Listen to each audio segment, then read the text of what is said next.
అందరికీ నమస్కారం. ఈ మధ్యన అంటే గత 2 రోజులుగా అంటే నేను మీటింగ్ అయిన తర్వాత ఈ మీడియాలో అంటే ఎస్పెషల్లీ సోషల్ మీడియాలో కొన్ని విషపు సర్క్యులేషన్స్ ప్రచారం అవుతున్నాయి. అది చెప్పడం కూడా నాకు ఇష్టం లేదు. ఎవరైనా సరే అలాంటి విషపు సర్క్యులేషన్స్ కనుక ప్రచారంలో తీసుకొస్తే అది చాలా తప్పు. ఎందుకంటే అది జనసేన, బీజేపీ, టీడీపీ కూటమి యొక్క స్పిరిట్కి అది చాలా తప్పుడు సంకేతాలు ఇస్తుంది. అది ఎవరు చేసినా సరే దయచేసి గుర్తుపెట్టుకోండి. అది ఎవరు చేసినా దాన్ని బ్యాక్ వెళ్లి సోర్స్ ఏంటో పట్టుకొని తగిన విధంగా మీకు బుద్ధి చెప్పాల్సి ఉంటుంది. ఇది చాలా కష్టపడి పవన్ కళ్యాణ్ గారు, చంద్రబాబు నాయుడు గారు, అటు పక్కన మోడీ గారు, ఇటు పక్కన పురంధరేశ్వరి గారు బీజేపీ నుంచి కష్టపడి తయారు చేసిన ఒక అద్భుతమైనటువంటి కూటమి. ఈ కూటమి స్పిరిట్కి ఎవడైనా సరే ఎఫెక్ట్ అయ్యేలాగా రాతలు రాస్తే మాత్రం చాలా తీవ్రమైనటువంటి చర్యలు తీసుకోవాల్సి ఉంటుంది.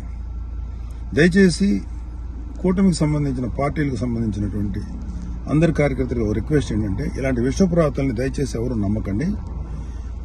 ఖచ్చితంగా ఒక మాట చెప్పగలను, ఇలాంటి రాతలు రాయించేది వైసీపీ ప్రేరేపితమైనటువంటి కొంతమంది వ్యక్తులు తోటి రాయించబడినటువంటిది. ఖచ్చితంగా ఈ సోర్స్ ఏంటో మేము కనుక్కోగలుగుతాం. ఎందుకంటే అప్పుడే దీని మీద ప్రోబ్ చేసి ఎవరు పట్టుకోవాల్సిన ఇంట్రెస్ట్ ప్రస్తుతానికి మాకు లేదు, ఎవరు పట్టించుకోం. కానీ ఇలాంటి రాతలు కనుక ఇలా కంటిన్యూ చేస్తే మాత్రం చాలా తీవ్రంగా ఎఫెక్ట్ చేస్తాం. చాలా తీవ్రమైన చర్యలు తీసుకోకపోతే ఇప్పటికే సోషల్ మీడియాలో వాట్సాప్లో సర్క్యులేట్ అవుతుంది, నాకు కూడా వచ్చింది. ఫస్ట్ పాయింట్, ఖబర్దార్ ఇలాంటివి కనుక మీరు ప్రచారం చేస్తారు. వైసీపీ విషపు కూరల సంబంధించినటువంటి పనికిమాల ప్రచారాలని దయచేసి నమ్మకండి. కూటమికి సంబంధించినటువంటి కార్యకర్తలు ఎవరు కూడా ఇలాంటి వాటిని ఎంకరేజ్ చేయకండి.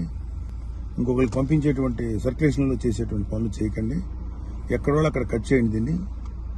కూటమి స్పిరిట్కి దెబ్బ. ఎందుకంటే ఈ కూటమి 3 నాయకుల కష్టంతో చేసినటువంటి ఒక కూటమి. ఇది ఏ ఒక్కరి శ్రమ కూడా వృధా అయిపోయినా ఇది ఎవరైతే ఇట్లాంటి మాటలు ప్రచారం చేస్తారో వాళ్ళ మీద చాలా తీవ్రమైన చర్య తీసుకుంటాం. Be careful.